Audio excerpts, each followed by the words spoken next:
Une petite fille achète seule des couches. Un officier voit son ventre et panique. Avant de nous plonger dans l'histoire, laissez un commentaire ci-dessous et dites-nous d'où vous regardez ceci. Profitez de l'histoire. La chaleur estivale ondulait sur le parking du marché Bali lorsque l'officier Ryan Harris arrêta sa voiture de patrouille près de la zone de retour des caddies. C'était un appel de routine concernant une enfant sans surveillance, quelque chose qui arrivait presque chaque semaine dans ce centre commercial très fréquenté. Normalement, il s'agissait de réunir rapidement l'enfant avec ses parents distraits et de donner un avertissement amical sur la sécurité, mais cet appel serait différent. À travers la chaleur tremblante, il la vit, une petite silhouette immobile au milieu du chaos des caddies et des clients pressés. Une fille d'environ 6 ans, avec des vêtements usés qui pendaient de son corps mince et des cheveux bruns emmêlés qui n'avaient pas vu de brosse depuis des jours. Mais ce furent ses yeux qui attirèrent d'abord l'attention de Ryan, sérieux, vigilant, trop mature pour quelqu'un d'aussi jeune. Puis, il remarqua son abdomen étrangement gonflé, visiblement protubérant sous son t-shirt délavé. Dans ses bras, elle serrait fermement un gros paquet de couches, ses petits doigts blancs d'effort. « Bonjour », dit Ryan, s'accroupissant à sa hauteur. 20 ans dans la police lui avait appris comment faire en sorte que sa taille des 1m80 n'intimide pas les enfants. « Je suis l'officier Harris. Attendez-vous quelqu'un » La petite fille l'observa. Son regard s'arrêta sur son insigne avant de le regarder dans les yeux. « Ils ont dû partir », dit-elle simplement, sa voix à peine audible par-dessus le bruit du parking. Ryan regarda autour de lui, cherchant un adulte qui pourrait observer de loin. « Comment t'appelles-tu, ma puce ?»« Lucie », répondit-elle après une longue pause. « C'est un très joli nom. »« Où sont ta maman ou ton papa, Lucie ?»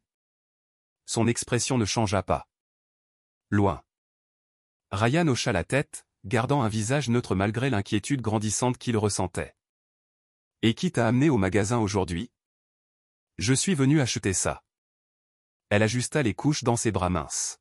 « Il en aura bientôt besoin. »« J'ai promis. » Un frisson parcourut Ryan malgré la chaleur. « Qui en aura besoin, Lucie ?» Ses yeux s'ouvrirent un peu, soudainement prudents. « Mon petit frère. » Ryan garda un sourire aimable en tendant la main vers sa radio. Une vérification rapide lui dirait s'il y avait des rapports d'une fille disparue correspondant à cette description. « Que dirais-tu si nous nous asseyions dans ma voiture de patrouille, où il y a la climatisation, pendant que nous réglons ça ? Il fait très chaud dehors. » Lucie hésita. Son regard se détourna vers l'entrée du magasin comme si elle s'attendait à ce que quelqu'un apparaisse. Puis, elle baissa les yeux vers les couches qu'elle portait. « Je dois les lui apporter », insista-t-elle, sa voix tremblant légèrement. « Nous nous assurons qu'ils les reçoivent », lui promit Ryan.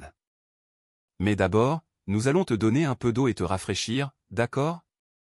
En marchant vers la voiture de patrouille, Ryan remarqua que Lucie marchait avec des pas prudents et mesurés.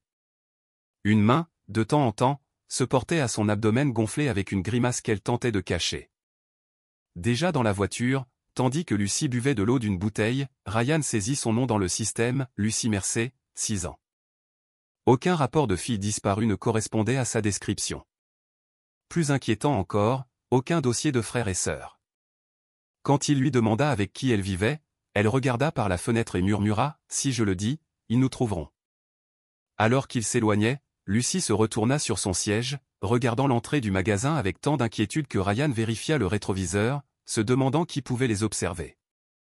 Il ne le savait pas encore, mais cette petite fille solennelle, avec son ventre gonflé et un paquet de couches pour un prétendu frère, changerait le cours de nombreuses vies, surtout la sienne. Les lumières fluorescentes vives de l'école primaire Oak Ridge contrastaient fortement avec la mine sombre de Lucie. Ryan l'avait emmenée là-bas, sachant que la conseillère scolaire, Sarah Mich, préparait la prochaine année scolaire même pendant les vacances d'été.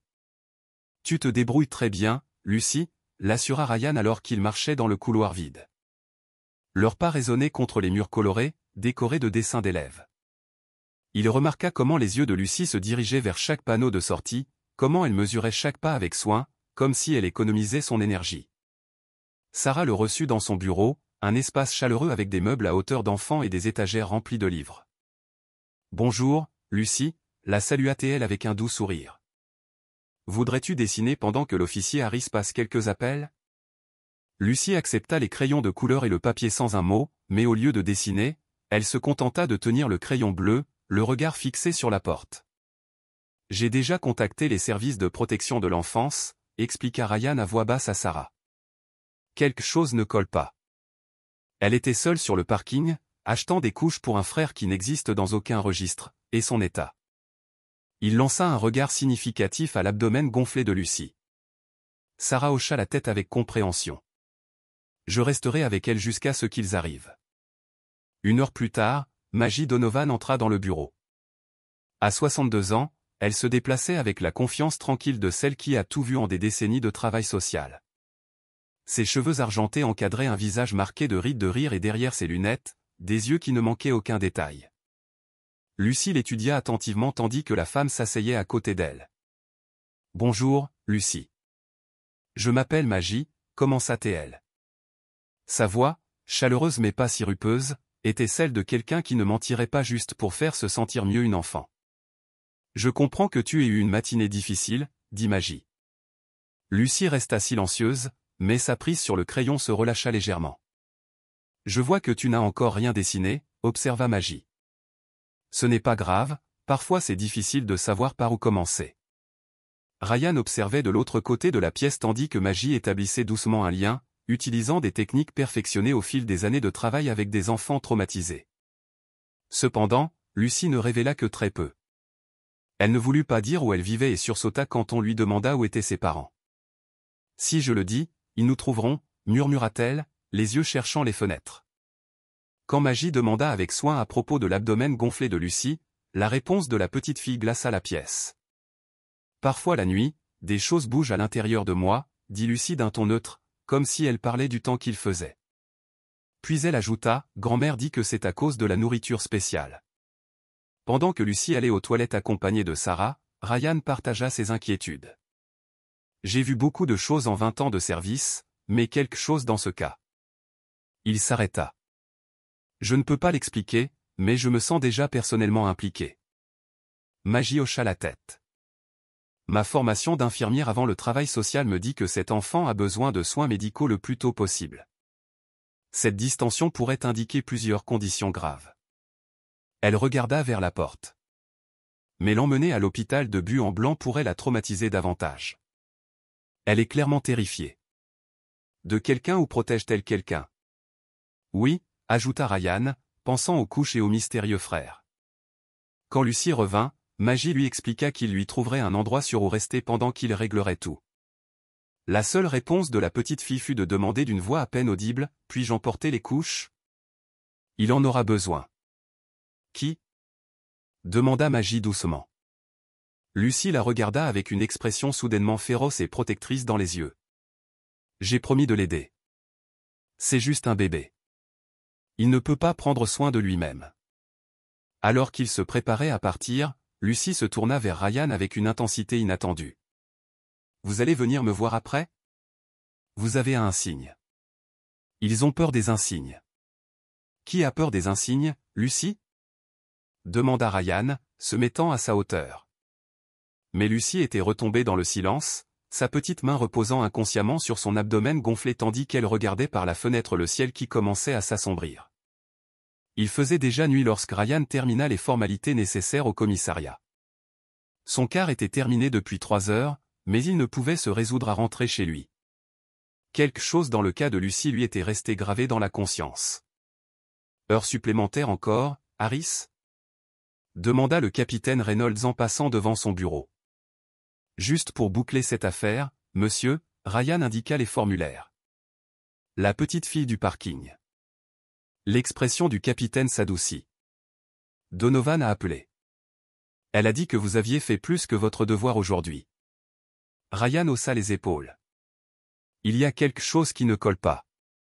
Aucun rapport d'enfant disparu, aucun dossier de frères et sœurs, et son état physique. Il hésita. Je veux juste m'assurer qu'elle est bien placée. Le capitaine le regarda attentivement. Suivez votre instinct. Il vous a bien servi pendant 20 ans. Au refuge d'urgence pour enfants, Ryan trouva Maggie assise dans la petite salle à manger pendant que Lucy jouait avec des nuggets de poulet et des quartiers de pommes. Officier Harris. Le visage de Lucy s'illumina brièvement. La première émotion réelle qu'il lui avait vue. Je ne fais que tenir ma promesse, dit Ryan, prenant place à table. Comment sont ces nuggets? Lucie regarda son assiette. Ils sont bons, dit-elle avec courtoisie, bien qu'elle les ait à peine goûtés. Ryan remarqua comment elle rompait soigneusement un nugget en deux, l'enveloppait dans une serviette et le glissait dans sa poche avec une ruse expérimentée. Quand elle réalisa qu'il l'observait, Lucie se figea, les yeux grands ouverts de peur. C'est bon, la rassura Ryan rapidement. Tu le gardes pour plus tard? Lucie hocha la tête avec prudence. Pour quand il n'y aura plus de nourriture, expliqua-t-elle comme si c'était la chose la plus normale du monde. Maggie et Ryan se regardèrent. Ici, il n'y aura pas de pénurie de nourriture, Lucie, expliqua Maggie doucement. Il y en aura toujours plus quand tu auras faim. Lucie ne sembla pas convaincue. C'est ce qu'ils disent toujours au début. Cette simple phrase en disait long sur ce qu'elle avait vécu. Plus tard, pendant que Maggie aidait Lucie à se préparer à dormir dans la petite chambre privée qu'on lui avait assignée, Ryan attendait dans le couloir. Ce n'était pas son protocole. Techniquement, son travail était terminé au poste, mais il ne pouvait se défaire du sentiment que l'affaire de Lucie lui était, d'une certaine manière, destinée. Maggie sortit, le visage préoccupé. Elle a quelque chose de caché dans sa chaussure, murmura-t-elle. Je n'ai pas voulu insister ce soir, mais il est clair qu'on lui a appris à cacher des choses importantes. Ryan hocha la tête. Voulez-vous que j'essaie? À l'intérieur de la chambre, Lucie était assise les jambes croisées sur le lit, déjà vêtue d'un pyjama donné qui lui était de plusieurs tailles trop grand. Elle plaçait méticuleusement ses quelques affaires sur la table de chevet, le crayon bleu de tout à l'heure, un élastique à cheveux et le paquet de couches dont elle ne semblait pas vouloir se séparer une seconde. Tu as un bon système là, commenta Ryan, s'asseyant sur la petite chaise à côté du lit. Lucie hocha la tête sérieusement. Grand-mère dit qu'il faut toujours avoir les choses importantes là où tu peux les attraper vite, au cas où tu aurais à courir. Le cœur de Ryan se serra. Tu es tendu. As-tu beaucoup couru? Dit Ryan. Lucie haussa les épaules sans le regarder dans les yeux. Parfois, murmura-t-elle. J'ai remarqué que tu portes quelque chose de spécial dans ta chaussure, ajouta Ryan doucement. Ça doit être important pour que tu le gardes là-dedans. La main de Lucie se porta instinctivement vers ses baskets usées au sol. Après un moment d'hésitation, elle plongea la main dans l'une d'elles et en sortit une vieille photographie pliée. C'est la seule photo que j'ai de ma grand-mère, expliqua-t-elle avec soin. En la dépliant, Ryan vit une femme âgée au regard bienveillant, debout devant un bâtiment avec une enseigne partiellement visible qui disait « Saint-Chin ». « Puis-je » demanda-t-il en tendant la main. Lucie hésita avant de placer avec prudence la précieuse photo dans sa paume, l'observant attentivement, comme prête à la reprendre au moindre signe d'irrespect. « Elle a l'air d'une bonne personne, ta grand-mère » commenta Ryan. « Elle l'est » répondit Lucie fermement, puis corrigea dans un murmure « Elle l'était ». Ce lapsus fit que les instincts de policier de Ryan s'activèrent. « C'est avec ta grand-mère que tu vivais, Lucie » Lucie récupéra la photo et la serra contre sa poitrine. « Je ne peux pas te dire où est ma maison. Ils ont dit qu'ils me prendraient si quelqu'un le découvrait. » Qui a dit ça, Lucie? Les hommes qui ont fait emmener papa, sa voix tomba à peine à un murmure. Ils me cherchent toujours. Quand Ryan sortit de sa chambre, il trouva Maggie qui l'attendait dans le couloir. Elle a mentionné sa grand-mère et son père, informa-t-il, et elle a dit qu'il la cherchait toujours. Maggie fronça les sourcils. Il y a beaucoup plus ici qu'une simple affaire d'enfant abandonné. Ryan hocha la tête, sa décision déjà prise. Je reviendrai demain à la première heure. Quoi que ce soit, je vais aller jusqu'au bout. La lumière du matin filtrait par les fenêtres du refuge pour enfants lorsque Ryan arriva avec un sac en papier de la boulangerie de Sally. Il trouva Maggie dans le salon commun, observant Lucie au loin, tandis qu'elle pliait soigneusement une feuille de papier coloré. « J'ai apporté le petit déjeuner », dit Ryan, offrant un café à Maggie. « Du nouveau pendant la nuit ?» Maggie accepta la tasse avec gratitude. Elle a dormi agitée. La surveillante de nuit l'a entendu parler dans son sommeil, quelque chose sur des promesses et des secrets à garder. Elle baissa la voix. Elle a refusé que le personnel la contrôle physiquement pendant la routine du matin. Elle est devenue très agitée quand ils ont essayé de regarder son abdomen. Ryan hocha la tête en traitant l'information, regardant Lucie. J'ai fait des recherches sur la photo. L'enseigne en arrière-plan dit, sans Chondroma, c'est du côté et de la ville. Bon travail de détective, dit Magie avec approbation. Qu'est-ce que tu penses faire? J'irai après savoir ce que je trouve. Il leva le sac de la boulangerie. Ça vous dérange si je lui parle un moment avant? Lucie leva les yeux quand Ryan s'approcha. Ses petites mains s'arrêtèrent sur son projet en papier. Je t'ai apporté quelque chose, dit Ryan, s'asseyant à côté d'elle et ouvrant le sac pour révéler un muffin aux myrtilles. J'ai pensé que tu aimerais un petit déjeuner spécial. Lucie regarda le muffin avec prudence. Merci, dit-elle poliment, bien qu'elle ne bougeât pas pour le prendre. C'est bon, la rassura Ryan. C'est juste pour toi. Lentement, Lucie tendit la main vers le muffin.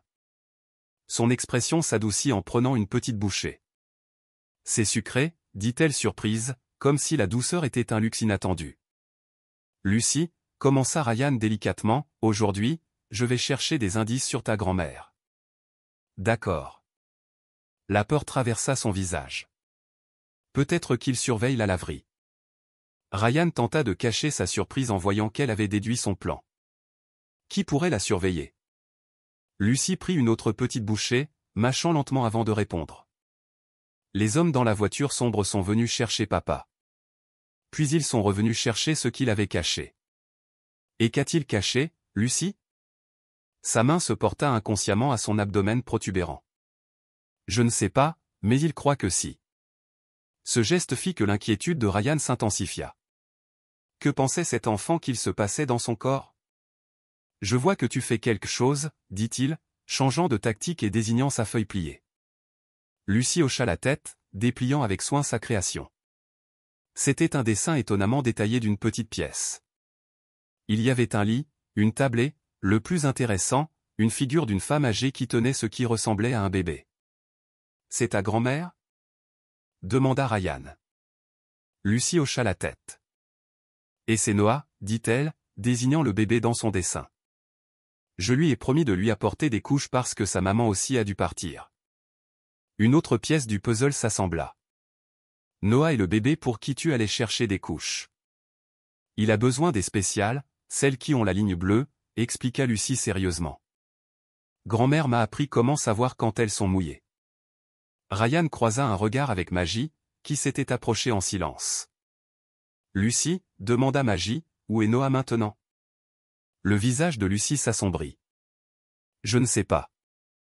Quand grand-mère ne pouvait plus marcher, elle m'a dit que je devais chercher de l'aide. Ses yeux se remplirent de larmes pour la première fois. Je dois prendre soin de lui, j'ai promis. 1 heure plus tard, Ryan se gara sur le parking délabré de la laverie sans chien. Le bâtiment montrait les ravages du temps, avec des lettres délavées qui correspondaient à l'enseigne de la photographie de Lucie. L'air humide sentait le détergent et l'assouplissant. Quelques clients se déplaçaient lentement entre les machines, tandis qu'un homme d'âge moyen, aux cheveux clairsemés, s'occupait du comptoir. « Puis-je vous aider, officier ?» demanda l'homme, observant avec méfiance l'uniforme de Ryan. Ryan sortit la photographie. « J'essaie de localiser cette femme et sa petite fille. Nous pensons qu'elle fréquentait cet endroit. » L'homme regarda à peine la photo. « Beaucoup de monde passe par ici. Il s'agit d'une femme âgée avec une petite fille d'environ 6 ans. La petite fille a une condition médicale qui lui fait paraître l'estomac gonflé. » Un éclair de reconnaissance traversa le visage de l'homme avant qu'il ne le dissimule. « Je ne me souviens de personne comme ça. » Ryan était sur le point d'insister quand son téléphone sonna. C'était Magie. « Ryan, tu dois revenir », sa voix était tendue. L'état de Lucie a empiré. Elle a très mal. Elle se tient le ventre et dit qu'aujourd'hui ça bouge plus. Elle te demande spécifiquement. « J'arrive, » dit Ryan. Mais en se tournant pour partir, un ouvrier de maintenance qui passait la serpillière près de la lui fit un léger signe de tête. L'homme suivit Ryan dehors. « Écoutez, » dit le travailleur à voix basse, regardant nerveusement vers la laverie. « Il y a un bâtiment derrière. On n'est pas censé en parler.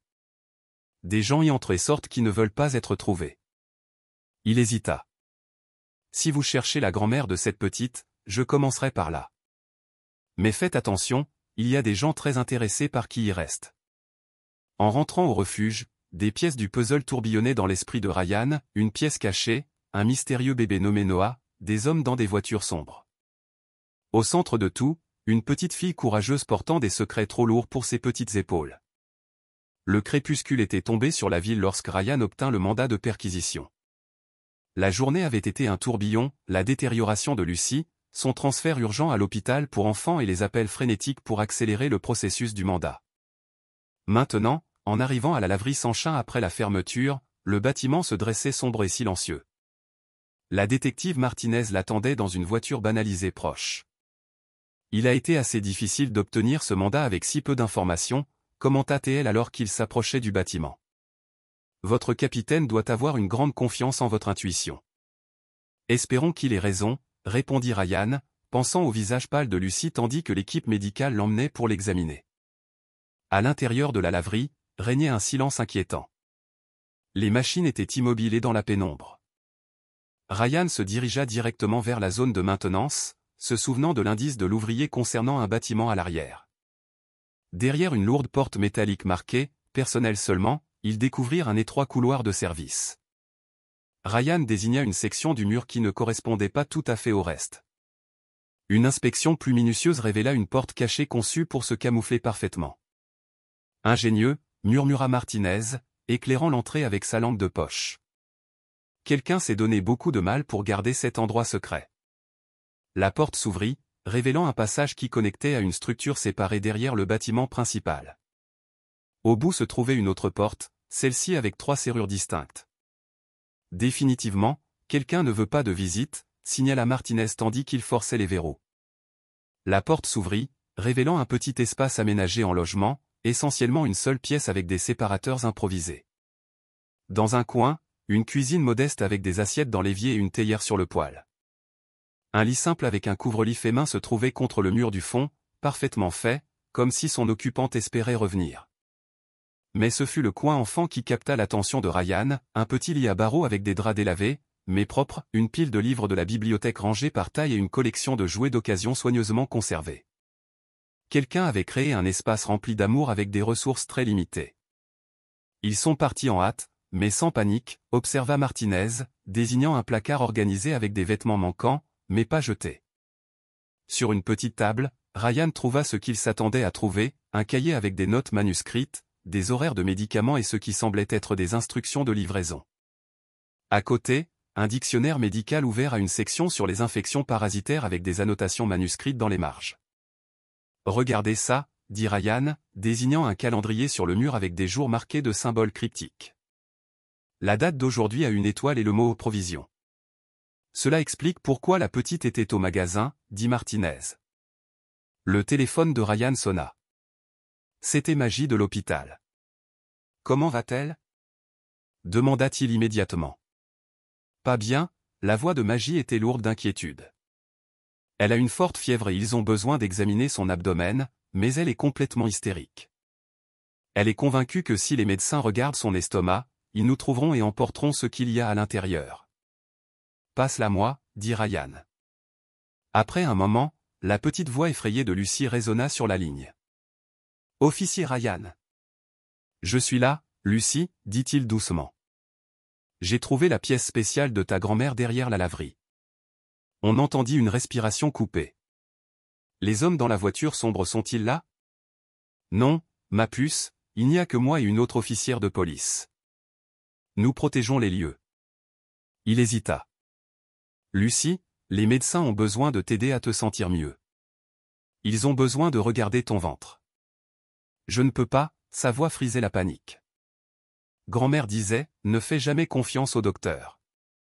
Ils emporteront ce qu'il y a à l'intérieur et ensuite ils me prendront pour toujours. Les yeux de Ryan croisèrent le regard préoccupé de Martinez.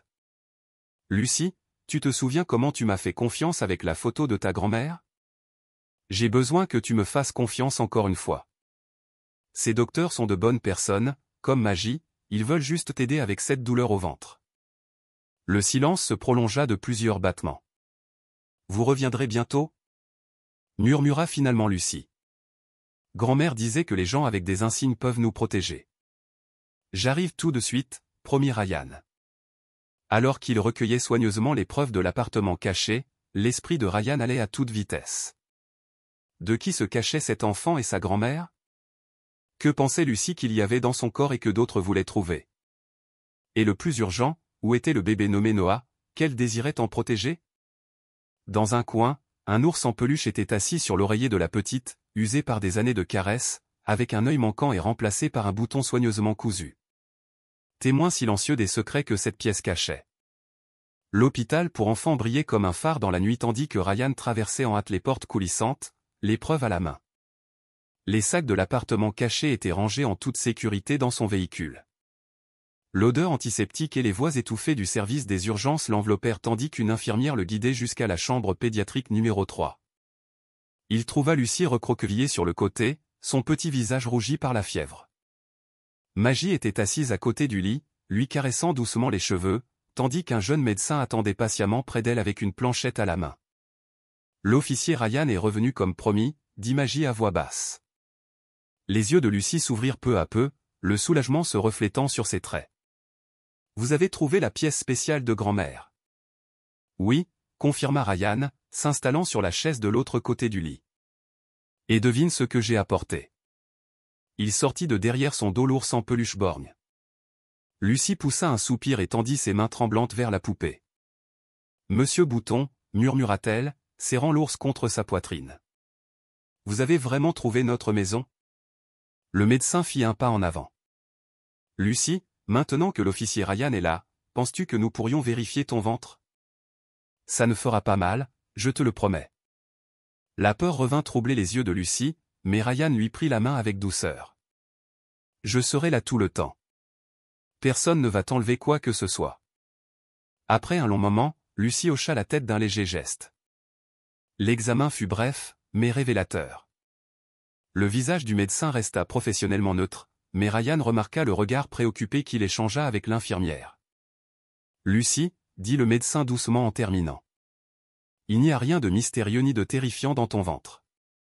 Tu as ce qu'on appelle des parasites, de minuscules organismes qui entrent parfois dans le corps par certains aliments ou de l'eau. Ils te rendent malade, mais nous avons des médicaments qui les feront disparaître.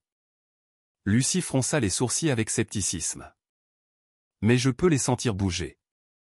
C'est l'inflammation et l'irritation de l'infection, expliqua le médecin. Ça peut sembler qu'ils bougent. La bonne nouvelle est qu'une fois que nous commencerons le traitement, cette sensation disparaîtra. Ça fera mal de les faire partir? Demanda Lucie d'une voix à peine audible. Tu auras juste à prendre un médicament, la rassura le médecin. Nous devrons te garder ici cette nuit pour t'observer et faire baisser ta fièvre, mais tu vas bien.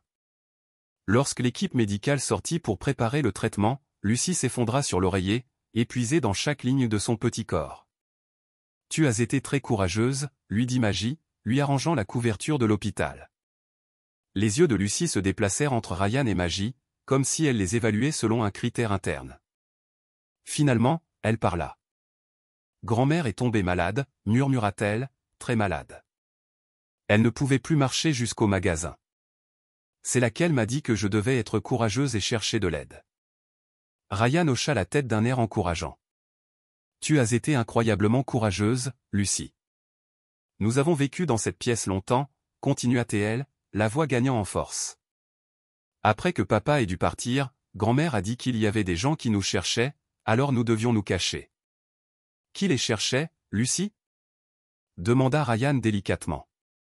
Des hommes dans des voitures sombres. D'abord ils sont allés à notre vraie maison, demandant des choses que papa avait cachées. Comme nous n'avons rien dit, ils se sont fâchés. Elle serra Monsieur Bouton plus fort.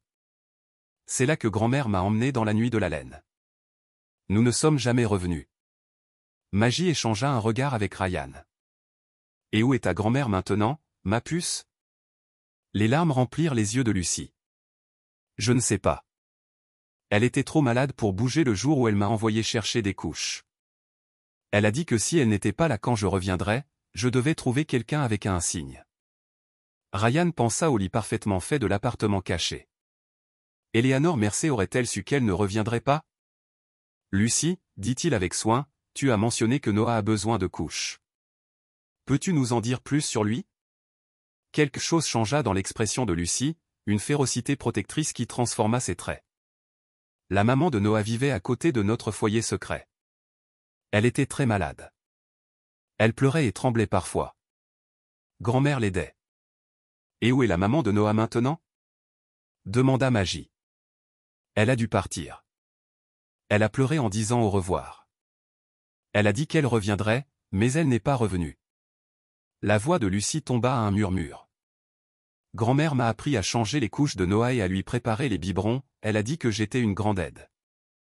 Une pièce du puzzle s'assembla dans l'esprit de Ryan, les instructions de livraison dans le carnet de compte, les notes détaillées sur les médicaments. Eleanor avait-elle aidé une voisine en situation d'addiction? Lucie, dit Ryan, connais-tu le nom de famille de Noah ou le nom de sa maman? Lucie réfléchit un instant. Madame Amber, elle vivait dans le bâtiment avec la porte verte près du parc. Elle n'a pas les cheveux jaunes et une marque en forme d'étoile sur le bras. Elle regarda Ryan avec une urgence soudaine. Vous devez le trouver. J'ai promis à grand-mère de m'assurer qu'il allait bien. Alors que les yeux de Lucie se fermaient lentement, le médicament, commençant à faire effet, serra la main de Ryan. Vous trouverez aussi grand-mère. Elle doit être très inquiète pour moi. Je ferai tout mon possible, promit Ryan, le cœur serré par la confiance dans son regard. Alors que Lucie s'endormait, toujours serrée contre Monsieur Bouton, Ryan et Magie sortirent dans le couloir. Nous devons trouver ce bébé, dit Magie avec une urgence contenue. Et Eleanor Mercer. Ryan hocha la tête, son esprit traçant déjà les prochaines étapes, un bâtiment avec une porte verte près d'un parc et une femme nommée Amber avec un bébé nommé Noah. Le mystère commençait à se dévoiler, mais Ryan ne pouvait se défaire du sentiment que le temps s'épuisait pour quelqu'un dans ce fragile réseau de connexion. La lumière du matin filtrait par les persiennes de la chambre d'hôpital de Lucie, projetant de douces rayures sur sa forme endormie. Les antibiotiques et les antipyrétiques avaient agi pendant la nuit, abaissant sa température à des niveaux plus sûrs. Ryan, qui avait dormi dans la chaise de visite après son enquête matinale, se redressa lorsque Magie entra avec 2 tasses de café. « On dirait que tu en as plus besoin que moi », dit-elle en lui tendant une tasse fumante.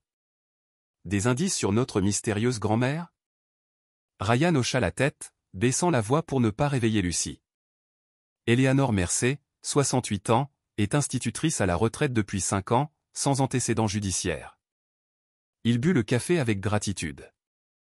Mais son fils, Michael Mercer, c'est une autre histoire, il faisait l'objet d'une enquête pour son implication dans la distribution de médicaments sur ordonnance lorsqu'il a disparu il y a 18 mois, à peu près au moment où Eleanor et Lucie ont disparu du système. Magie signala avec précision que les dossiers montraient qu'Eleanor avait obtenu la garde légale de Lucie il y a 3 ans après le décès de sa mère des suites de complications cardiaques. Elle menait une vie normale, appartement, inscription scolaire, visite médicale régulière, jusqu'à ce que les problèmes de Michael commencent. Le regard de Magie se détourna vers Lucie, qui dormait paisiblement, serrant Monsieur Bouton. Donc, Eleanor s'est cachée pour protéger sa petite fille de personnes qui croyaient que Lucie pourrait savoir où Michael avait caché quelque chose de précieux, confirma Ryan. La question est, où est Eleanor maintenant? Et où est le bébé Noah? Une voix douce interrompit la conversation. Vous parlez de ma grand-mère. Lucie était réveillée, le regard plus clair que depuis que Ryan l'avait trouvée. Bonjour, ma puce, sourit Magie. Comment te sens-tu? Mon ventre ne me fait plus aussi mal, répondit Lucie, s'asseyant avec soin. Le docteur a dit que les petites choses qui bougeaient sont déjà plus petites. C'est une excellente nouvelle, dit Ryan, visiblement soulagé. Le médicament fait effet. Lucie les observa tous les deux d'un regard étonnamment adulte. Avez-vous déjà trouvé Noah ou ma grand-mère? Pas encore, admit Ryan, mais nous cherchons de toutes nos forces. Peux-tu nous en dire plus sur l'endroit où Noah pourrait être? Lucie tourna le bord de sa couverture entre ses doigts. Je ne sais pas avec certitude. Quand sa maman n'est pas revenue, grand-mère a dit que nous devions être très prudentes. Elle ne me laissait pas aller avec elle quand elle l'emmenait à certains endroits. Quel genre d'endroit? Demanda Magie d'une voix douce. Qu'il soit examiné par quelqu'un en qui grand-mère avait confiance, pas un médecin ordinaire, elle fronça les sourcils, concentrée, et rendre visite à une dame rousse qui avait des affaires de bébé. Grand-mère disait que c'était une amie qui aiderait si quelque chose nous arrivait. Ryan fit une note mentale, cherchait une femme rousse à proximité du bâtiment à la porte verte. Ce même matin, après un nouvel examen médical qui confirma une amélioration significative de son état, une spécialiste de l'enfance arriva avec du matériel d'art. Pendant que Lucie dessinait, Ryan déploya un bulletin communautaire sur la petite table à côté du lit. « J'ai trouvé ça à la laverie », expliqua-t-il. « Ça montre différents quartiers de la ville. J'ai pensé que tu pourrais peut-être en reconnaître un où tu allais avec ta grand-mère. » Lucie étudia attentivement les pages, passant son doigt sur des images de bâtiments locaux. Soudain, elle s'arrêta sur la photo d'un petit parc avec des bancs courbés. « C'est là que la maman de Noah nous emmenait », s'exclama-t-elle. Avant qu'elle ne parte, nous nous asseyions sur ce banc et elle pleurait beaucoup. Sa voix devint un murmure. Grand-mère lui apportait des médicaments pour qu'elle arrête de trembler. Ryan échangea un regard significatif avec Maggie. Le parc était au Oakwood Gardens, du côté de la ville, près de plusieurs complexes d'appartements. La maison de Noah était près de ce parc? Demanda Ryan. Lucie hocha la tête, dans le bâtiment à la porte verte, en haut des escaliers et au bout d'un long couloir. Sa chambre avait des petites étoiles au plafond qui brillaient dans le noir. Pendant que Lucie retournait à son dessin, Ryan sortit dans le couloir pour appeler le détective Martinez. « J'ai besoin de tout ce que vous pouvez trouver sur les appartements près d'Oakwood Gardens, surtout tout bâtiment avec une porte verte et vérifier s'il y a des rapports concernant une femme nommée Amber avec un bébé nommé Noah. » En début d'après-midi, Lucie se sentait assez bien pour s'asseoir près de la fenêtre, observant les oiseaux sur la pelouse de l'hôpital. Ses dessins révélaient une aptitude surprenante pour une enfant de 6 ans, des scènes détaillées de sa vie avec sa grand-mère dans une pièce cachée, y compris une image particulièrement émouvante d'Eleanor lui apprenant à porter un bébé. « Tu es très douée avec les bébés, n'est-ce pas ?» observa Maggie. Lucie hocha la tête avec fierté. Grand-mère disait que c'était naturel. Elle m'a appris à vérifier si le lait était trop chaud et à faire rôter Noah après le biberon. Son visage s'assombrit. Je devais lui apporter des couches. J'espère qu'il va bien. Nous faisons tout notre possible pour le trouver, l'assura Ryan juste au moment où son téléphone vibra avec un message de Martinez. Le texte contenait une adresse et 3 mots qui firent accélérer son pouls, porte verte trouvée. Alors qu'il se préparait à partir, Lucie lui prit soudain la main. « Officier Ryan, si vous trouvez ma grand-mère, dites-lui que j'ai tenu ma promesse. J'ai trouvé quelqu'un avec un insigne, comme elle a dit. » Cette déclaration simple, dite avec tant de foi et de conviction, renforça la détermination de Ryan. Cet enfant avait assumé des responsabilités bien au-delà de son âge, tenant des promesses qui mettraient à l'épreuve de nombreux adultes. « Je le ferai, Lucie, promit-il. Et moi aussi, je tiens toujours mes promesses. » En se dirigeant vers sa voiture, Ryan ne pouvait se défaire de la dernière image que Lucie avait dessinée, une image soigneusement élaborée de lui, Maggie et Lucie se tenant la main, avec les mots « Mes nouveaux amis » écrits en lettres enfantines en haut. Le bâtiment à la porte verte avait 5 étages, avec une façade en briques usées qui parlait de temps meilleurs. Une enseigne vieillissante l'identifiait comme Parkview Appartement, bien que la vue sur le parc Oakwood Gardens soit partiellement obstruée par des arbres trop grands. Le détective Martinez l'attendait dans le hall, carnet en main. L'appartement 3B était loué par une Amber Collins jusqu'à il y a 4 mois, informa-t-il. 26 ans. Mère célibataire. Elle a payé 3 mois d'avance puis a disparu. Le propriétaire a essayé de la contacter, mais a supposé qu'elle était partie sans prévenir. Des rapports sur un bébé abandonné ? Demanda Ryan, sentant un nœud d'inquiétude dans sa poitrine. C'est ça qui est étrange, répondit Martinez. Aucun rapport d'enfant disparu ni de visite des services sociaux. C'est comme si la mère et l'enfant avaient disparu sans que personne ne s'en rende compte. Ils montèrent au 3e étage, où le gérant de l'immeuble ouvrit le 3B avec un trousseau de clés bruyant. J'avais l'intention de nettoyer cet endroit, mais je n'ai pas eu le temps, grogna-t-il. L'appartement était petit, mais ordonné, avec peu de meubles. Il y avait des signes évidents d'un départ précipité, tiroir à moitié ouvert, cintre vide dans le placard. Dans ce qui avait clairement été une chambre d'enfant, les petites étoiles qui brillaient dans le noir étaient toujours accrochées au plafond, comme Lucie l'avait décrit. Elle disait la vérité, murmura Ryan, examinant une photo encadrée d'une jeune femme avec un nouveau-né. Le bébé avait des mèches de cheveux blonds, comme Lucie avait décrit Noah. Le gérant se tenait prêt, nerveux à l'entrée. Une jeune femme gentille et réservée. On voyait qu'elle avait ses problèmes, mais elle adorait ce bébé. Avez-vous déjà vu une femme âgée lui rendre visite avec une petite fille? Demanda Ryan. Le gérant se gratta le menton pensivement. Maintenant que vous le mentionnez, oui. Il y avait une dame âgée qui venait de temps en temps, elle apportait des provisions, très dignes, comme une ancienne professeure ou quelque chose comme ça. Eleanor Mercer, confirma Ryan. Une enfant est aussi venue une ou deux fois, très sérieuse. Je pensais que c'était de la famille qui l'aidait. Il hésita un instant. Mademoiselle Collins avait des bons et des mauvais jours. Je faisais semblant de ne pas voir quand elle était en retard sur le loyer. Elle se battait, vous savez? Alors qu'il continuait à fouiller l'appartement, Ryan trouva un petit carnet caché dans un tiroir de la cuisine. Les pages contenaient des entrées manuscrites, Eleanor a apporté du lait maternisé aujourd'hui. Elle dit que Noah prend du poids. Bien, les tremblements s'aggravent. Eleanor a proposé de s'occuper de N pendant que je cherche des options de traitement. J'ai laissé N avec eux toute la nuit. C'est la plus longue séparation que nous ayons eue. J'ai promis d'appeler demain. La dernière entrée glaça le sang de Ryan, je n'ai pas le choix. 30 jours pour me désintoxiquer. Prendra soin de N jusqu'à mon retour. Adresse au PE Center. Martinez regarda par-dessus son épaule. OPE Center est un centre de réadaptation dans l'État voisin. Ils ont une politique stricte de non-communication pendant les 2 premières semaines, ce qui signifie que si quelque chose est arrivé à Eleanor après le départ d'Amber. Ryan laissa la phrase inachevée. À l'hôpital, Ryan trouva Maggie et Lucy jouant à un jeu de société dans la salle de pédiatrie. L'amélioration de Lucy était notable. Elle avait retrouvé des couleurs et bien que son abdomen soit toujours un peu distendu, le médecin avait confirmé que l'infection parasitaire répondait bien au traitement. Officier Ryan. Le visage de Lucy s'illumina. Avez-vous trouvé Noah?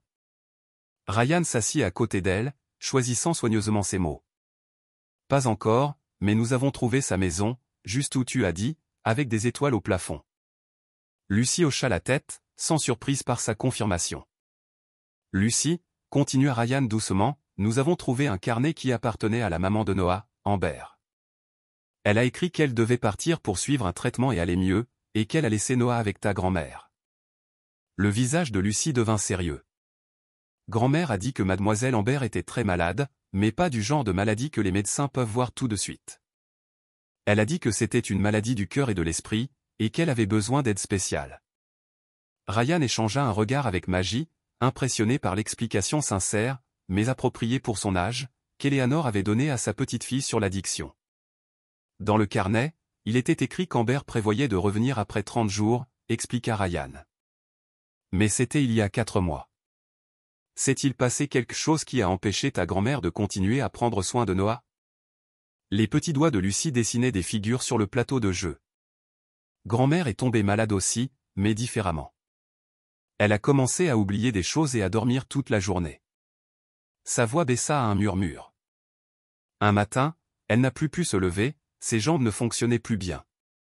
Alors, elle m'a dit que je devais être courageuse et chercher de l'aide pour Noah. Et c'est pour ça que tu es allé chercher des couches, ajouta Maggie avec tendresse. Lucy hocha la tête, les larmes aux yeux. Grand-mère a dit que si elle n'était pas là quand je reviendrais, je devais chercher quelqu'un avec un insigne, quelqu'un qui pourrait nous aider. Elle regarda Ryan avec une intensité soudaine. C'est pourquoi j'ai su que je pouvais vous faire confiance quand j'ai vu votre insigne sur le parking. Ryan sentit une vague d'émotion devant la foi simple de la petite fille en lui, un insigne comme symbole de sécurité dans son monde incertain. Lucy, demanda Maggie délicatement, sais-tu où ta grand-mère a pu emmener Noah quand elle a réalisé qu'elle ne pouvait plus s'occuper de lui? Lucy réfléchit profondément, fronçant les sourcils de concentration. Il y avait une dame rousse. Elle vivait dans une maison jaune avec des fleurs autour de la porte. Grand-mère a dit que c'était une personne sur qui aider les bébés à retrouver leur chemin. Une autre pièce du puzzle s'assembla. Ryan avait vu une liste de familles d'accueil dans le carnet d'Eleanor. Peut-être que cette femme rousse était une mère d'accueil qui avait accueilli Noah pendant qu'Eleanor cherchait des soins médicaux. Lucy, dit Ryan, tu as été incroyablement courageuse et très utile. Je te promets que nous allons trouver Noah et ta grand-mère. Lucie le regarda fixement avec ses yeux perçants. « Je vous crois, dit-elle simplement. Et puis, avec une timidité qui lui fendit le cœur, elle ajouta, « Quand vous trouverez grand-mère, puis-je retourner à la maison avec elle encore une fois ?» La question resta suspendue dans l'air, simple et profonde, née d'une enfant qui avait déjà tant perdu, mais qui conservait encore le courage d'espérer une connexion. 3 jours après son admission à l'hôpital, Lucie fut jugée suffisamment rétablie pour être libérée, l'infection parasitaire était en cours de traitement. Les médecins expliquèrent que la réponse au traitement prendrait du temps, bien que son abdomen mettrait encore plus de temps à revenir complètement à la normale. « Où ira-t-elle maintenant ?» demanda Ryan à Maggie alors qu'ils restaient tous deux dans le couloir de l'hôpital, observant Lucie ranger soigneusement ses quelques affaires, Monsieur Bouton, ses dessins et le crayon bleu qu'elle avait gardé depuis leur première rencontre. « Un placement d'urgence a été organisé avec une famille d'accueil, répondit Maggie. Une bonne famille, expérimentée avec les enfants ayant subi des traumatismes. Elle hésita un moment. Mais j'y ai pensé. Ryan haussa un sourcil. J'ai la certification. L'inspection de ma maison est toujours valide depuis mon dernier placement, dit Maggie sans quitter Lucie des yeux. Je n'ai pas accueilli d'enfant depuis plus d'1 an, depuis que mon mari est décédé, mais il y a quelque chose chez elle. Ryan le comprenait parfaitement. Lucie avait aussi gagné son cœur de manière qu'il n'aurait jamais anticipé lorsqu'il l'avait vue pour la première fois sur ce parking. En avez-vous parlé à votre superviseur ? Demanda-t-il. Maggie hocha la tête. Approbation initiale accordée, en attendant la documentation finale. Mais je voulais vous en parler d'abord. Vous êtes devenu quelqu'un d'important pour elle, Ryan, votre présence devrait se poursuivre si je la prends avec moi. Essayez de me tenir à l'écart, répondit Ryan avec un sourire qui lui vint aux yeux. Ce même après-midi, Ryan les conduisit en voiture jusqu'à la maison de banlieue, ordonnée et accueillante de Maggie. Lucie était assise en silence à l'arrière, observant son nouvel environnement avec sa solennité caractéristique. Mais en arrivant à l'entrée de la modeste maison à 2 étages avec des jardinières remplies de fleurs, quelque chose changea dans son expression. « Elle a une porte rouge, observa-t-elle. Ma grand-mère disait toujours que les portes rouges signifient bienvenue. » C'est exact, sourit Maggie, croisant un regard avec Ryan qui disait, « Peut-être que cela fonctionnera après tout. » À l'intérieur, Maggie avait préparé une chambre avec des meubles simples et confortables. « Tu peux la décorer comme tu veux, » expliqua-t-elle à Lucie, qui examinait l'espace. « Fais la tienne. » Lucie plaça avec soin Monsieur Bouton sur l'oreiller, l'ajustant exactement comme elle le voulait avant d'inspecter les verrous des fenêtres avec une attention entraînée. « Ils sont très sûrs, » l'assura Ryan, reconnaissant l'inquiétude dans ses mouvements. « Et j'ai vérifié tout le périmètre de la maison. C'est un endroit sûr. » Lucie hocha la tête, visiblement plus détendue après ces paroles. Ce soir-là, pendant que Maggie préparait le dîner, une transformation notable commença. Lucie, assise au comptoir de la cuisine, aidant à casser des feuilles de laitue pour la salade, laissa échapper un petit rire lorsque le vieux chat de Maggie, le professeur, sauta sur le comptoir pour enquêter sur ce qu'il faisait. Le son, si inattendu et pur, fit que Maggie resta immobile, les larmes lui montant aux yeux.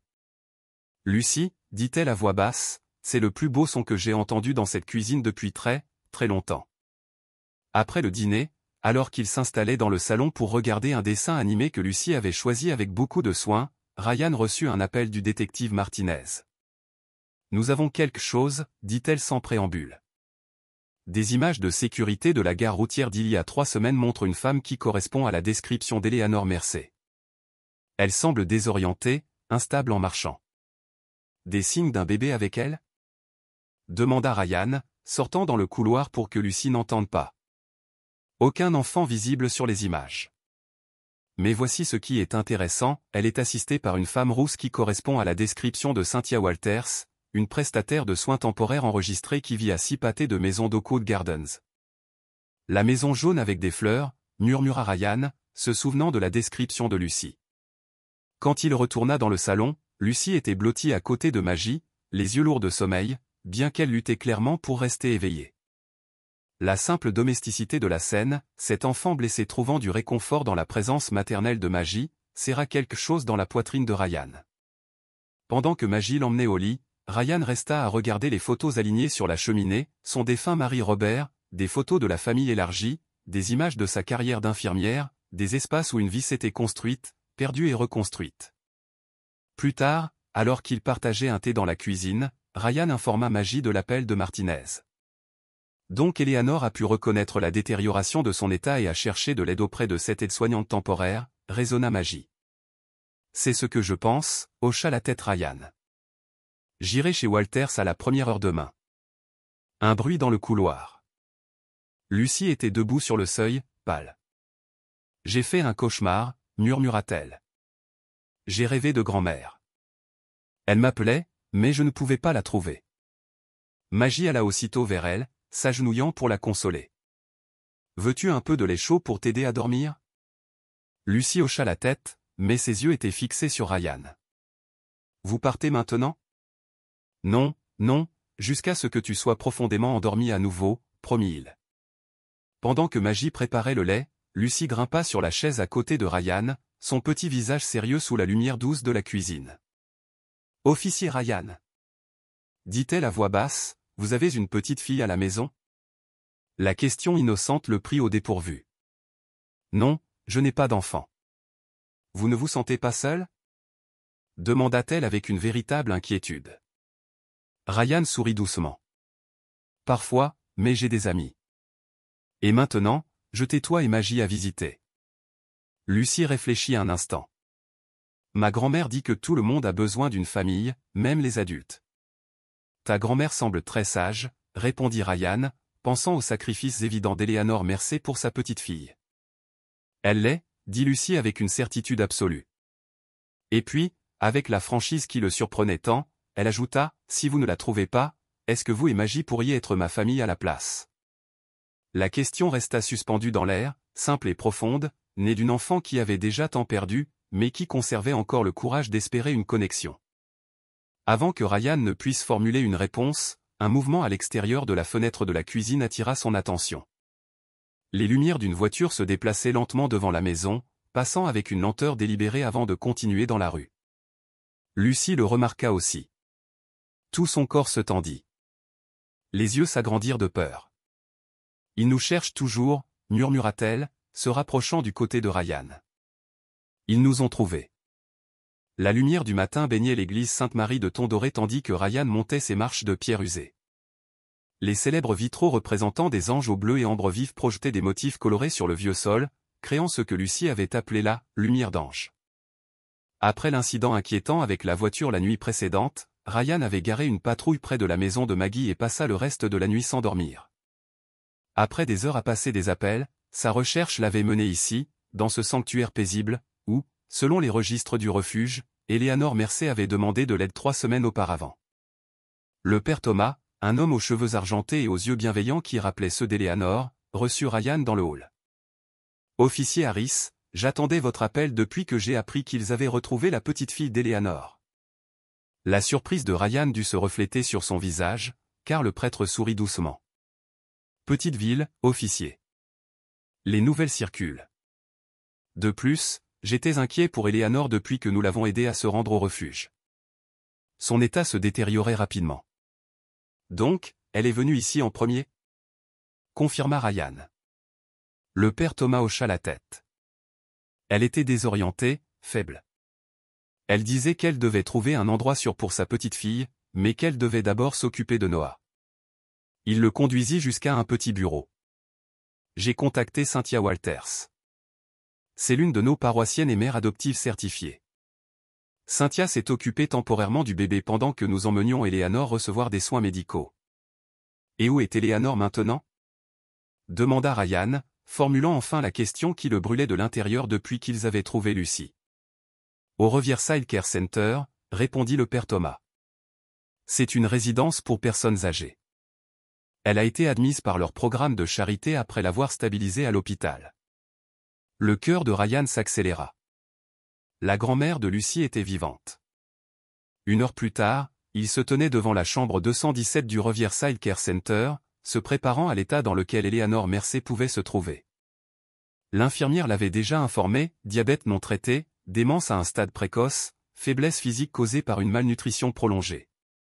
Une femme qui avait sacrifié sa propre santé pour protéger sa petite fille. Eleanor était assise dans un fauteuil roulant près de la fenêtre, une silhouette mince aux cheveux argentés, soigneusement coiffée, les mains croisées sur les genoux. Bien que fragile, sa posture conservait la dignité que Lucy avait tenté de décrire. « Madame Mercer », dit Ryan à voix basse, s'approchant avec soin pour ne pas l'effrayer. « Je suis l'officier Ryan Harris. » Elle tourna la tête, fronçant les sourcils en voyant l'uniforme. « Police », dit-elle d'une voix plus ferme que son apparence ne le suggérait. « Êtes-vous venu me prendre ?»« Non, madame », l'assura Ryan, lui montrant l'insigne. « Je suis venu pour Lucy. » Le changement dans son expression fut immédiat. Peur, espoir et angoisse se succédèrent sur son visage. L'ont-ils trouvée? Est-elle en sécurité? L'ont-ils blessée? Lucy va bien, dit Ryan rapidement, rapprochant une chaise. Elle reçoit un traitement médical pour une infection parasitaire, mais elle va se rétablir. Elle est sous la garde d'une mère adoptive qualifiée. Elle s'appelle Maggie Donovan. Les larmes remplirent les yeux d'Eleanor. Elle a réussi, ma courageuse petite fille. Elle a trouvé quelqu'un avec un insigne, comme je lui ai dit. Elle prit la main de Ryan avec une force surprenante. J'étais si malade quand je ne pouvais plus marcher, je craignais de ne pas pouvoir. Elle a suivi vos instructions à la lettre, la rassura Ryan. Elle a même essayé de trouver des couches pour Noah. Il fit une pause. Madame Mercer, pouvez-vous me dire ce qui s'est passé? Pourquoi vous et Lucy vous cachiez-vous? Le visage d'Eleanor se durcit. Mon fils Michael s'est impliqué avec les mauvaises personnes. Il distribuait illégalement des médicaments sur ordonnance. Quand il a essayé d'arrêter, ils l'ont menacé. Ses mains tremblèrent légèrement. Il a disparu il y a 18 mois. Puis, ces hommes sont venus chercher quelque chose qu'ils disaient que Michael avait caché, des dossiers, des noms, des preuves. Ils croyaient que je savais où ils étaient. Et vous saviez? Demanda Ryan doucement. Non, mais ils ne m'ont pas cru. Son regard se perdit au loin. Ils ont dit qu'ils prendraient Lucy si je ne coopérais pas. Alors je l'ai prise et nous nous sommes enfuis au milieu de la nuit. Nous nous sommes cachés depuis. Ryan pensa au carnet trouvé dans l'appartement caché avec des notes méticuleuses sur les médicaments et les livraisons. Vous aidiez aussi Amber Collins? Eleanor hocha la tête. Elle vivait près de l'endroit où nous nous cachions. Une autre victime de ces gens dépendant aux mêmes pilules qu'ils distribuaient. Quand elle a décidé de chercher un traitement, elle n'avait personne pour s'occuper de Noah. Un léger sourire apparut sur ses lèvres. Lucy adorait ce bébé. C'était une grande aide. Où est Noah maintenant? Demanda Ryan. Avec Cynthia Walters. Quand j'ai réalisé que ma santé se détériorait, j'ai su que je devais trouver des endroits sûrs pour les deux enfants avant de ne plus être autonome. Les larmes jaillirent à nouveau. J'ai envoyé Lucy chercher des provisions, espérant qu'elle trouverait de l'aide. J'ai utilisé mes dernières forces pour emmener Noah à l'église. Le père Thomas a contacté Cynthia. Sa voix se brisa. Je n'ai jamais réussi à revenir avec Lucy. Je me suis évanoui à la gare routière. Ryan compléta les détails restants du parcours de Lucy, comment il l'avait trouvée, son insistance à aider son frère, la mystérieuse condition de son estomac, qui s'avéra être une grave infection parasitaire. Nous survivions avec ce que je pouvais trouver à bas prix, expliqua Eleanor, la honte teignant sa voix. Parfois de la nourriture périmée, contaminée, apparemment, et je n'avais pas d'argent pour les médecins. Vous avez fait tout votre possible pour la protéger, dit Ryan avec fermeté. Les yeux d'Eleanor, si semblables à ceux de Lucy par leur franchise, rencontrèrent les siens. Je la perdrai maintenant après tout? Ce n'est pas une décision que je peux prendre, répondit Ryan avec honnêteté. Mais je peux organiser pour que vous.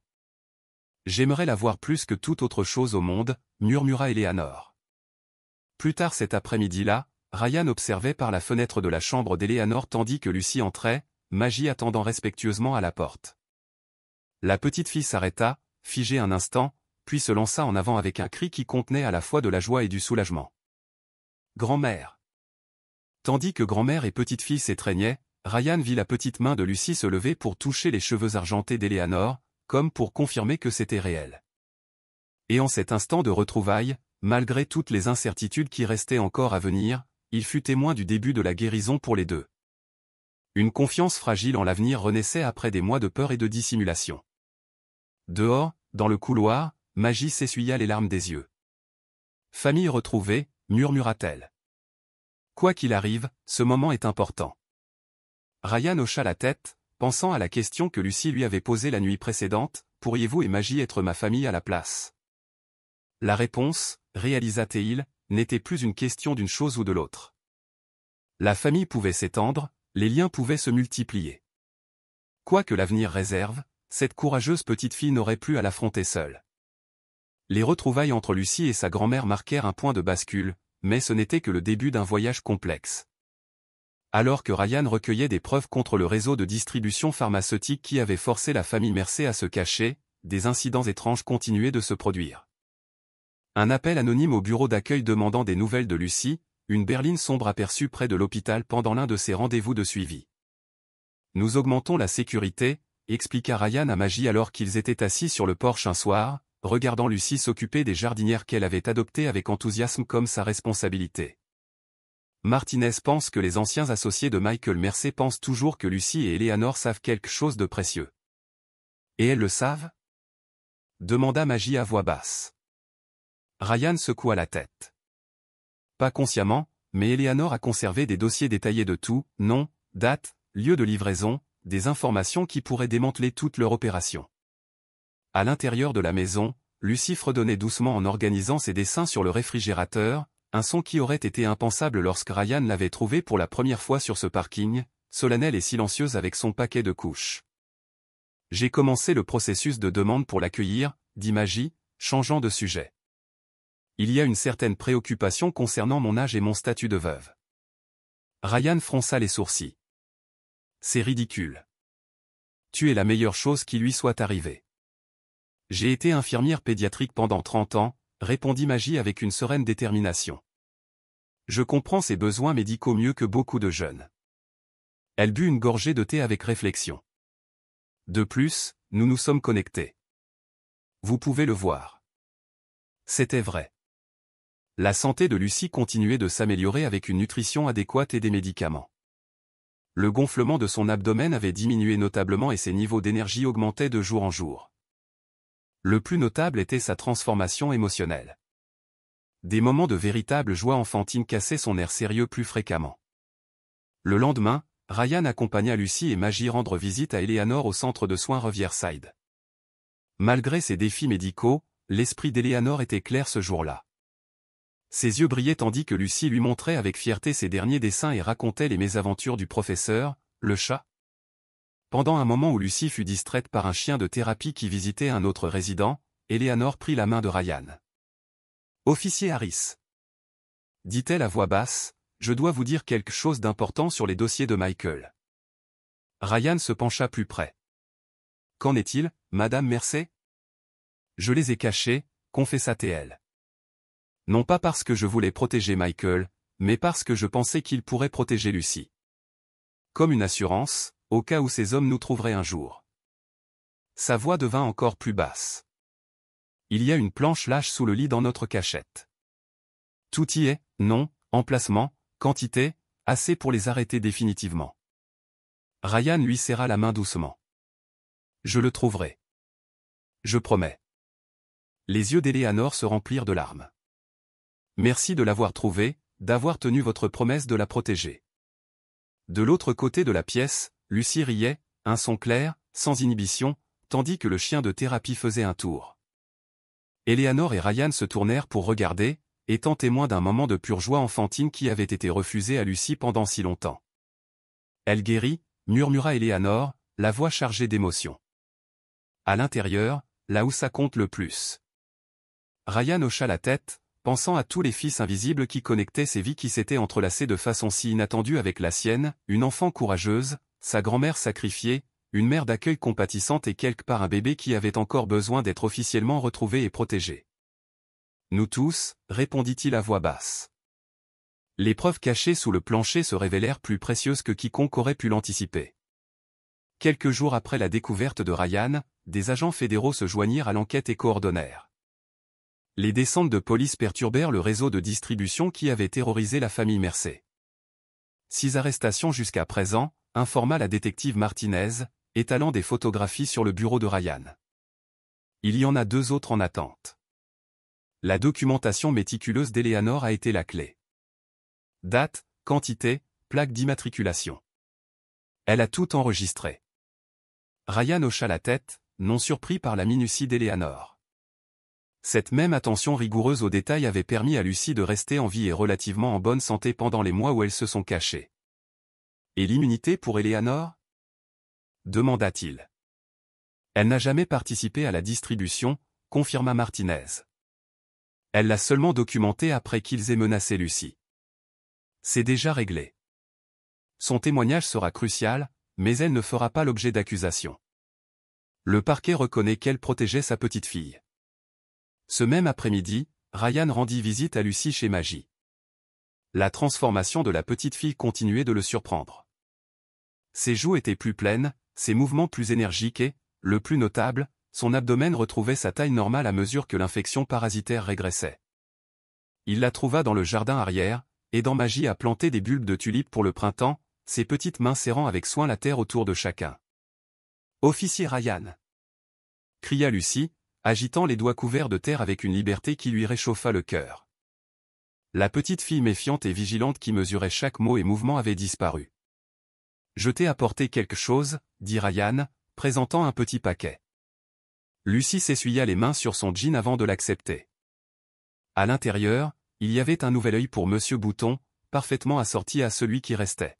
« Maintenant il pourra bien voir à nouveau, » expliqua Ryan tandis que le visage de Lucy s'illuminait de joie. « Vous pouvez le réparer ?» demanda-t-elle, courant déjà à l'intérieur pour chercher son cher ours en peluche. Pendant que Maggie préparait la limonade, Ryan cousit avec soin le nouvel œil bouton sur l'ours en peluche usé, conscient de la surveillance solennelle de Lucy pendant cette délicate opération. « C'est fait, » dit-il, levant le monsieur bouton restauré. « Comme neuf. » Lucy examina son travail attentivement avant de hocher la tête avec approbation. Puis, de manière inattendue, elle disparut dans sa chambre et revint avec quelque chose serré dans la main. « J'ai fait ça pour vous, » dit-elle avec timidité, lui tendant une carte faite à la main, décorée d'un dessin enfantin, mais reconnaissable, d'un policier tenant la main d'une petite fille. À l'intérieur, en lettres majuscules soigneusement tracées, elle avait écrit « Mon papa policier ». La simple inscription prit complètement Ryan par surprise, touchant quelque chose de très profond en lui.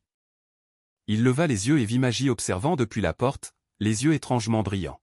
« Merci, Lucy », réussit-il à dire, la voix plus rauque que d'habitude.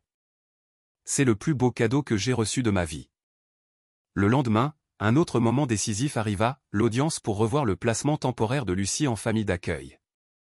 Le jury interrogea Maggie longuement sur son âge, ses conditions de vie et sa capacité à prendre soin d'une enfant traumatisée ayant des besoins médicaux continus. Alors que les choses semblaient pencher en défaveur de la demande de Maggie, Ryan s'avança inopinément. « Je suis policier depuis 20 ans, » déclara-t-il fermement. « J'ai vu des milliers de situations familiales, des pires aux meilleures. Ce que Lucy et Maggie ont construit ensemble en seulement quelques semaines est extraordinaire. » Il décrivit la transformation de Lucy, la confiance qui s'établissait, la guérison en cours. « Cet enfant a trouvé son foyer, » conclut-il. « Je demande respectueusement aux membres de ce jury de reconnaître ce qui fonctionne déjà. » Après délibération, le jury approuva le placement temporaire de Lucy chez Maggie, avec une révision prévue dans 6 mois pour une éventuelle adoption permanente. En sortant de l'audience, Lucy marchait entre eux, tenant leurs mains. Maggie se pencha vers Ryan. « C'était un excellent témoignage, officier Harris, » dit-elle à voix basse. Ryan sourit en voyant Lucy s'avancer pour observer un papillon sur un buisson proche. « J'ai juste dit la vérité telle que je la vois. » Et quant à être son haut papa policier, les yeux de Maggie brillaient.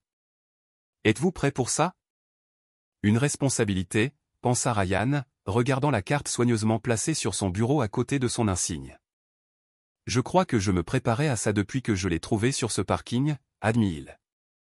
Certaines connexions ne peuvent pas s'expliquer, seulement être honorées. Devant eux, Lucy tourna le visage, illuminé par une joie simple, et cria « Dépêchez-vous. Le papillon veut vous montrer quelque chose de beau. » Et en ce moment si ordinaire, Ryan reconnut une vérité extraordinaire. Parfois la famille se forme de la manière la plus inattendue, créant des liens qu'aucun document officiel ne peut capturer ou expliquer complètement. Au fil des semaines, l'enquête s'étendit au-delà des frontières de l'État, révélant des connexions avec des réseaux de distribution similaires dans les communautés voisines. Ryan continua à être impliqué professionnellement, mais son attention personnelle s'était déplacée vers la petite unité familiale qui se formait entre Lucy et Maggie. Les dîners du dimanche devinrent une tradition, Ryan arrivant ponctuellement à 5 heures, apportant souvent de petites surprises. Un livre sur les papillons après la rencontre de Lucy dans le parc, un set de crayons de couleur quand elle dépassa l'utilisation des crayons gras, une mangeoire pour oiseaux qu'ils installèrent ensemble devant la fenêtre de sa chambre. Ce n'étaient pas seulement des cadeaux, mais des ponts qui connectaient son passé à son présent, l'aidant à construire un avenir où les plaisirs simples pouvaient être fiables. Lors d'un de ces dimanches, pendant que Maggie préparait le dessert, Lucy emmena Ryan dans sa chambre, impatiente de lui montrer quelque chose. « Regardez », dit-elle avec fierté, désignant l'espace qui était passé d'une chambre d'amis à un véritable sanctuaire d'enfants. Des dessins couvraient un mur, une galerie du progrès artistique de Lucy. Mais ce qui capta l'attention de Ryan, ce furent les photographies encadrées sur sa table de chevet, Eleanor dans ses jeunes années, Maggie riant dans le jardin et Ryan lui-même aux côtés de Lucy lors d'une visite récente au parc. « C'est ma chambre pour toujours », expliqua-t-elle avec une confiance nouvellement découverte. Maggie dit que les photos aident à garder les gens près de soi, même quand ils sont loin.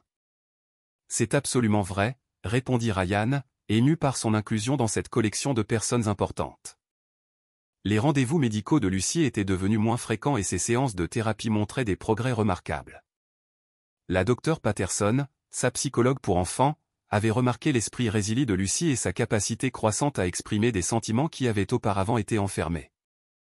La plupart des enfants qui subissent un stress prolongé développent des mécanismes de protection, expliqua-t-elle lors d'une consultation avec Ryan et Maggie.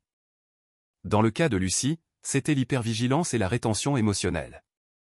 Le fait qu'elle rit maintenant librement, exprime des préférences et même teste les limites occasionnellement, sont des signes sains d'une enfant qui commence à se sentir en sécurité. L'avancée la plus significative de l'affaire arriva de manière inattendue. Une conseillère en réadaptation du OPE Center, en revoyant des histoires de succès pour son rapport annuel, contacta les autorités après avoir reconnu le nom d'Amber Collins dans un article sur le démantèlement du réseau de distribution. Elle a terminé notre programme de 30 jours il y a 4 mois, informa la conseillère, mais elle n'avait pas de foyer où retourner ni de moyen de contacter son ancienne voisine, qui s'occupait de son fils. Elle est restée dans notre logement de rétablissement prolongé, travaillant dans un café local et économisant de l'argent pour recommencer. Ryan et Martinez menèrent l'entretien dans un petit café près du centre de rétablissement. Amber Collins était une femme menue, aux yeux fatigués, mais à l'expression déterminée. Ses mains tremblaient légèrement en tenant sa tasse, mais sa voix était ferme. Eleanor Mercer a été la seule personne à me traiter comme un être humain, pas seulement comme une toxicomane, expliqua-t-elle les larmes aux yeux. Quand j'ai décidé de chercher de l'aide, je n'avais nulle part où envoyer Noah. Je n'avais ni famille ni amis en qui avoir confiance. Elle s'essuya les yeux. Eleanor a proposé de s'occuper de lui pendant que je suivais le traitement. Elle a dit que sa petite fille était naturelle avec les bébés. Et vous n'êtes jamais revenu pour lui ? Demanda Martinez d'un ton neutre, mais direct. Amber frissonna. J'ai essayé. Quand j'ai terminé le programme, j'ai appelé le numéro qu'Eleanor m'avait donné, mais il était déconnecté. Je suis allé à l'endroit où elle se cachait, mais elle n'était plus là. Sa voix se brisa. J'ai travaillé double, économisant chaque centime, essayant de les trouver et de prouver que je suis digne de récupérer mon fils. Les pièces s'assemblèrent, une mère désespérée de recevoir un traitement, une grand-mère soudainement trop malade pour continuer à s'occuper d'elle et une enfant assumant des responsabilités bien au-delà de son âge. Noah est en sécurité, l'assura Ryan. Il est avec une mère d'accueil certifiée nommée Cynthia Walters. Le soulagement qui se refléta sur le visage d'Amber était palpable. Puis-je le voir ? Je sais que je ne mérite pas de simplement revenir. Entrer dans sa vie est possible, mais la réunification familiale impliquera une supervision judiciaire, des visites surveillées, des preuves de logement stable et d'emploi, expliqua Martinez. Je ferai tout ce qu'il faut, promit Amber. Je suis sobre depuis 127 jours. Je ne veux pas que Noah me voie comme j'étais avant. Plus tard, en rentrant en voiture à la ville, Ryan appela Maggie pour la tenir au courant. Nous devrions le dire à Lucy, demanda Maggie. Elle demande encore des nouvelles de Noah presque tous les jours. Ryan réfléchit. Attendons que la première visite supervisée soit programmée. Elle mérite de voir que ses efforts pour aider Noah n'ont pas été vains. En raccrochant, Ryan réalisa à quel point sa perspective avait changé grâce à Lucy, sur son travail, sur la famille, sur ce que signifie une vie bien vécue. 20 ans à faire respecter la loi lui avait montré d'innombrables systèmes brisés et familles déchirées. Mais l'histoire de Lucy lui enseignait quelque chose de différent, que la guérison est possible, que les morceaux brisés peuvent être réassemblés en quelque chose de nouveau et de beau. La lumière distante de la possibilité brillait plus fort, illuminant un avenir qu'aucun d'eux n'aurait imaginé au début de ce chemin. Le tribunal de la famille était plus silencieux que les pénitentiaires que Ryan fréquentait habituellement. Ses murs étaient décorés de dessins d'enfants, non pas de portraits sévères de juges du passé. Ce jour-là, dans une petite salle conçue pour ne pas intimider, Noah Collins allait rencontrer une enfant qui s'était battue de toutes ses forces pour le protéger. Lucy était assise entre Maggie et Ryan, vêtue de sa robe bleue préférée avec des papillons brodés sur le col. Une tenue spéciale pour un jour spécial. Bien qu'on lui ait soigneusement expliqué ce qui allait se passer, l'incertitude voilait son expression. « Et s'il ne se souvient pas de moi ?» murmura-t-elle, jouant avec le bord de sa robe. « Les bébés ne se souviennent pas des visages comme nous, » dit Maggie avec tendresse. « Mais ils se souviennent des sentiments. »« Tu as très bien pris soin de lui, » ajouta Ryan. « Alors il se sentira en sécurité avec toi et tu rencontreras aussi sa maman. Elle a travaillé très dur pour aller mieux, pour pouvoir bien prendre soin de Noah. » Lucy hocha la tête, traitant l'information avec sa réflexion caractéristique. « Comme grand-mère qui travaille pour aller mieux à Riverside. »« Exactement, » confirma Ryan. La porte s'ouvrit et une travailleuse sociale entra avec Cynthia Walters, la femme rousse que Lucy avait décrite, portant un bébé aux joues potelées et aux cheveux blonds.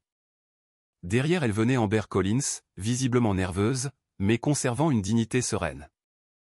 Lucy resta paralysée, les yeux grands ouverts en voyant le bébé qui avait occupé tant de ses pensées ces derniers mois. « Noah » murmura-t-elle, se levant lentement de sa chaise. Cynthia s'approcha, s'agenouilla pour mettre Noah à la hauteur des yeux de Lucy. « Noah, c'est Lucy.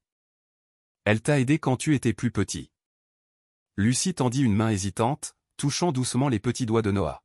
« Il a beaucoup grandi, » dit-elle avec étonnement, son visage s'illuminant quand Noah lui saisit le doigt avec sa petite main potelée. « Il est très fort maintenant, » confirma Cynthia. « Et il est en bonne santé. » Amber observait la scène, des larmes roulant sur ses joues. Lorsque Lucy la regarda finalement, la jeune mère s'agenouilla à côté de son fils. « Merci d'avoir aidé Eleanor à prendre soin de mon bébé, » dit-elle d'une voix brisée. « Tu as été très courageuse. » Lucy l'observa attentivement. « Grand-mère a dit que tu étais malade, mais que tu essayais d'aller mieux. » Amber hocha la tête. « J'étais très malade. Pas d'une manière que les médecins puissent voir tout de suite comme ton ventre, mais je suis allé dans un endroit spécial pour recevoir de l'aide et j'ai travaillé tous les jours pour être bien pour Noah. »« Moi aussi j'ai guéri, » dit Lucy, désignant son abdomen maintenant sain. Les choses qui bougeaient ne sont plus là. Un regard de compréhension passa entre elles deux. Deux âmes qui avaient affronté des défis distincts, mais avaient trouvé le chemin de la guérison. La rencontre se poursuivit avec une conversation douce et des jeux supervisés. Lucy montra à Noah comment empiler des blocs mous avec la même attention soigneuse qu'Eleanor lui avait autrefois enseignée. Ryan observait avec une fierté silencieuse tandis que Lucy gère cette réunion émouvante avec une grâce remarquable. De retour à la maison, Lucy était inhabituellement silencieuse, regardant par la fenêtre le paysage qui défilait. « Tu vas bien, ma puce ?» demanda Maggie. Ce fut une journée très importante. Lucy hocha lentement la tête. La maman de Noah l'aime beaucoup. Ça se voit. Oui, acquiesça Ryan. Et elle est aussi très reconnaissante envers toi et ta grand-mère de l'avoir gardée en sécurité. Ira-t-il bientôt chez elle? Non, pas immédiatement, expliqua Ryan. Il y aura d'abord d'autres visites comme celle d'aujourd'hui, puis d'autres plus longues. Le juge veut s'assurer que tout est prêt et sûr avant que Noah ne retourne chez lui de façon permanente. Lucy réfléchit un instant. Comme je reste avec Maggie pendant que grand-mère va mieux à Riverside. Exactement, confirma Maggie. Nous voulons tous le meilleur pour Noah, tout comme nous voulons le meilleur pour toi. Ce soir-là, pendant que Magie l'installait pour la nuit, Lucie posa la question qui était clairement restée dans son esprit toute la journée. Si Noah peut retourner avec sa maman quand elle ira mieux, est-ce que je retournerai avec ma grand-mère quand elle ira mieux aussi? Magie s'assit au bord du lit, choisissant bien ses mots. Ta grand-mère t'aime énormément, Lucie, mais sa maladie est différente de celle de la maman de Noah. Les médecins ne sont pas sûrs si elle sera un jour assez bien pour prendre soin de toi seule. Le visage de Lucie s'attrista, mais elle hocha la tête avec une compréhension qui allait au-delà de son âge. Mais quoi qu'il arrive, continua Magie, ta grand-mère fera toujours partie de ta vie. Et moi aussi, elle lui caressa tendrement les cheveux. Et Ryan aussi, comme un puzzle familial avec des pièces supplémentaires, suggéra Lucie, laissant libre cours à son esprit créatif et trouvant la métaphore parfaite. Exactement, sourit Magie. Un puzzle familial avec toutes les pièces nécessaires, juste organisé d'une nouvelle manière. Lucie serra son ours en peluche, Monsieur Bouton, dont les petits yeux de bouton reflétaient la lumière douce de la lampe. J'aime notre puzzle, murmura-t-elle en s'endormant. Même s'il n'est pas comme ceux des autres. Dans le couloir, Ryan attendait avec 2 tasses de thé. Pièce supplémentaire? Demanda-t-il, haussant un sourcil après avoir écouté la conversation. Apparemment, nous sommes un puzzle familial, répondit Magie, acceptant la tasse avec un sourire chaleureux, avec une enfant très sage au centre. Ryan ne put contester cette affirmation. Certains puzzles venaient avec une image sur la boîte pour se guider. D'autres devaient être assemblés pièce par pièce de manière inattendue, créant un design plus beau qu'on aurait pu l'imaginer au début. 6 mois plus tard, par une fraîche matinée d'automne, les escaliers du palais de justice du comté étaient baignés par la lumière dorée du soleil. Lucie était debout entre Magie et Ryan, vêtue d'une nouvelle robe jaune et un sourire qui illuminait son visage. Sa transformation était complète, non seulement physiquement, avec son corps maintenant sain et son énergie débordante, mais aussi dans la confiance qu'elle irradiait à chacun de ses mouvements. « Tu es nerveuse ?» demanda Ryan, ajustant sa cravate qu'il portait rarement. Lucie secoua la tête. La juge Williams est gentille. Elle m'a dit la dernière fois qu'aujourd'hui, nous ne faisons qu'officialiser ce qui est déjà vrai. Magie laissa échapper un petit rire étouffé dans la salle d'audience C. Le processus d'adoption fut bref, mais rempli de signification. La juge Williams, une femme à l'allure de grand-mère, aux yeux bienveillants et à la voix ferme, examina la documentation avant de s'adresser directement à Lucie. « Mademoiselle, je crois comprendre qu'aujourd'hui, de nombreuses personnes sont ici pour vous soutenir. » Lucie hocha solennellement la tête. « Mon puzzle familial, » expliqua-t-elle, provoquant des vagues de rires affectueux dans toute la salle. Assise au premier rang, Eleanor Mercey était dans son fauteuil roulant, fragile mais lucide ce jour-là. Ses cheveux argentés, soigneusement arrangés pour l'occasion. Bien qu'elle ne puisse pas s'occuper de Lucie de manière indépendante en raison de ses problèmes de santé, Eleanor était devenue une présence constante dans la vie de sa petite fille grâce à des visites hebdomadaires à Riverside et des sorties spéciales lorsque ses forces le permettaient. À côté d'Eleanor se trouvaient le père Thomas et Cynthia Walters, dont les interventions précoces avaient mis en marche ce chemin de guérison. Le détective Martinez était également présent, accompagné de plusieurs officiers du commissariat de Ryan, émus par l'histoire de Lucie. Le tribunal a examiné toute la documentation et les recommandations, annonça la juge Williams. Il me fait plaisir d'approuver l'adoption de Lucie Mercey par Margaret Donovan, avec Ryan Harris légalement reconnu comme parrain, avec des droits de visite et de responsabilités spécifiques. Elle sourit chaleureusement. En termes simples, ce puzzle familial est maintenant officiellement reconnu par l'État. Le coup de marteau fut accueilli par des applaudissements et Lucie se jeta dans les bras de Maggie avec un cri de joie, quelque chose d'impensable ce premier jour solennel sur le parking. Tandis que les personnes présentes s'approchaient pour les féliciter, les portes du tribunal s'ouvrirent, révélant une surprise spéciale que Ryan et Magie avaient préparée. Amber Collins entra, tenant la main de Noah, qui marchait prudemment à ses côtés. Après des mois de visites supervisées, de cours de parentalité et de sobriété continue, Amber avait retrouvé la garde complète de son fils à peine 2 semaines auparavant. Les yeux de Lucie s'agrandirent de bonheur en courant vers eux. « Noah, tu sais marcher. » Le petit sourit, montrant ses nouvelles dents avant de lever les bras pour que son ancien ami le prenne dans ses bras. « Félicitations, Lucie, dit Amber avec chaleur. Nous n'aurions manqué votre jour spécial pour rien au monde. » Plus tard, tous se retrouvèrent au parc Oakwood Gardens pour un pique-nique de célébration, le même parc où la mère de Noah avait autrefois pleuré, où Eleanor avait apporté des médicaments à une jeune femme qui luttait pour s'en sortir. Maintenant, cet endroit s'était transformé en un espace de joie et de nouveaux commencements. Pendant que les adultes conversaient et préparaient le repas, Lucy aidait Noah à explorer l'aire de jeu, le guidant avec la même patience et tendresse qu'Eleanor lui avait enseigné. Boucle bouclée, observa Maggie, debout à côté de Ryan, alors qu'il regardait les enfants depuis le parking avec un paquet de couches à la main. Tout a commencé ici, hocha la tête Ryan, pensant à tous les événements improbables qui avaient entrelacé leur vie. Elle nous a sauvés autant que nous l'avons sauvée. Eleanor, assise près de là, les entendit et sourit. Lucy a toujours eu le don d'unir les gens. Même avant de pouvoir parler, elle construisait déjà des ponts entre les cœurs. Ce soir-là, tandis que Maggie bordait Lucy dans ce qui était maintenant officiellement et pour toujours sa chambre, la petite fille regarda autour d'elle, contemplant les photographies qui remplissaient l'espace, des images d'Eleanor, Ryan, Maggie, Noah et Amber, une représentation visuelle de son parcours. Avant, je pensais que la famille signifiait des personnes qui te ressemblent, dit-elle à Maggie avec une sagesse inattendue. Mais maintenant, je sais que la famille signifie des personnes qui te trouvent quand tu es perdu et qui t'aiment quand elles te trouvent. Maggie lui embrassa le front, trop émue pour parler. À la porte, Ryan observait la tendre scène, se souvenant de cette enfant sérieuse au ventre mystérieusement gonflé, qui avait capturé son cœur par sa bravoure et sa détermination. Le mystère qui l'avait attiré s'était résolu, mais le lien qu'ils avaient formé durerait toute une vie. Alors que Lucy se laissait aller au sommeil, sa main reposait en paix sur son estomac, maintenant sain, sans gêne ni créatures agitées. Monsieur Bouton, avec ses yeux assortis, la surveillait depuis l'oreiller à ses côtés, un compagnon fidèle de sa vie antérieure à la nouvelle.